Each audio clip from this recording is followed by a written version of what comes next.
আজকে এখানে সাইমু আসবে, আজকে এখানে কলরাব আসবে, আজকে এখানে বিপ্লবী সাংস্কৃতিক ঐক্য আসবে।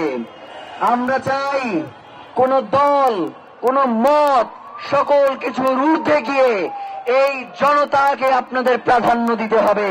যদি আপনারা কোনোভাবে এই হাদি হত্যার যেই বিচার, সেই বিচারের জন্য আপনারা যদি সোচ্চার না হন, এই নির্বাচনে জনগণ আপনাদেরকে সোচ্চার করে দিবে।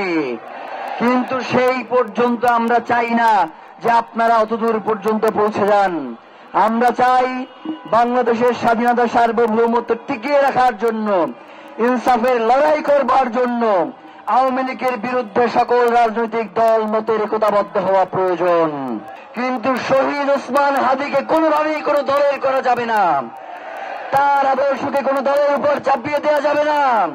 শহীদ ওসমান হাদি বাংলাদেশের জনতার, তাকে বাংলাদেশের জনতার হয়েই বাংলাদেশের যারা রাজনীতি করবেন জনগণের সামনে উপস্থাপন করতে হবে। কোন দলের মধ্যে তাকে কক্ষিগত করা চলবে না।